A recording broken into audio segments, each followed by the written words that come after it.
Hai semuanya, di video sebelumnya kita udah bahas tuntas mengenai plastik ya. Kita udah cari tahu apa sih kelebihan dan kekurangannya untuk kita memakai plastik. Nah, tapi ada lagi nih pertanyaan baru, yaitu adalah bagaimana sih cara kita memaksimalkan hal positif dalam penggunaan plastik? Salah satu cara yang dapat kita lakukan untuk menjauhkan plastik untuk menjadi sampah adalah dengan mendaur ulang. Mendaur ulang itu intinya kita memprosesan dari sampah yang akhirnya dapat menjadi produk baru yang bisa dipakai ataupun dijual kembali. Nah, secara umum, plastik yang kita gunakan akan dikumpulkan pada suatu lokasi daur ulang. Akan disortir sesuai dengan jenisnya, dipotong agar mudah diproses, dan dicuci untuk mengurangi kontaminan. Tapi teman-teman tahu nggak sih, semua plastik yang kita kenal itu bisa didaur ulang loh. Tiap plastik dapat didaur ulang dengan cara yang berbeda. Ada beberapa cara, yaitu primer, sekunder, tersier, dan kuartener. Semua berbeda karena hasil yang didapat juga berbeda. Daur ulang primer akan menghasilkan produk dalam suatu sistem atau sama. Sekunder menghasilkan produk yang sejenis dengan produk yang baru. Tersier akan menghasilkan produk bahan kimia ataupun bahan bakar.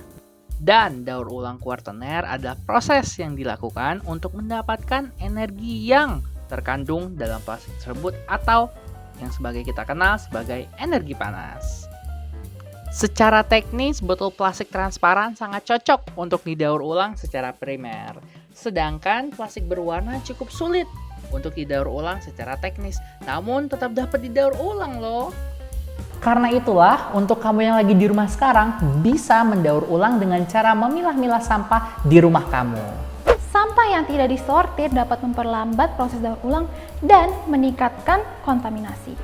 Oleh sebab itu, penting bagi kita untuk menyortir sampah di rumah. Menyortir sampah dapat menjadi tugas yang menantang dan membingungkan. Mari saya tunjukkan bagaimana kamu dapat menyortir sampah di rumah. Pertama-tama, siapkan beberapa kontainer yang berbeda sebagai tempat menampung sampahmu. Ada baiknya kita memisahkan sampah sesuai peraturan pemerintah terkait pengelolaan sampah. Di kampus Universitas Indonesia, sampah kami dibagi menjadi 3 jenis, yaitu sampah organik, sampah sisa, dan sampah daur ulang. Sampah organik meliputi sampah-sampah alami seperti sisa makanan, buah, dan dedaunan. Selanjutnya, ada sampah yang terbuat dari bahan yang sulit busuk atau didaur ulang, seperti tisu dan kemasan makanan saset. Terakhir, ada sampah daur ulang meliputi sampah-sampah seperti dus, kaleng, botol kaca, styrofoam, kantong plastik, dan tentunya botol plastik bekas tempat minum kita. Nah, setelah itu semua, apa sih yang terjadi kepada sampah yang sudah kita kumpulkan selama ini? Baik, sekarang kita sudah berada di lokasi daur ulang plastik bersama Mas Hadian Haris, CEO dan founder dari Kibumi ID. Oke, jadi di Kibumi ini pada dasarnya ada 3 kegiatan besar, ya kan. Pertama, collecting, ya kan, kita melakukan pengumpulan sampah dari mana aja sih? Pertama dari pemulung-pemulung, ya kan, kemudian dari lapak-lapak kecil, bank sampah, kemudian dari rumah-rumah ibadah, seperti gereja, masjid. Terus ada juga area perkantoran, kita beli sampahnya dengan harga yang bagus, ya kan? Kita bawa ke sini, dan dari sini kita melakukan proses pemilahan. Karena sampah itu harus dipilah dulu, dipilah sesuai warnanya, dipilah sesuai jenisnya, ya kan? Kemudian kita lepaskan dari labelnya, ya kan? Seperti ini kita lepas dulu harus dari labelnya. Nggak boleh nyatu sama tutupnya, karena ini 2 jenis yang berbeda plastiknya.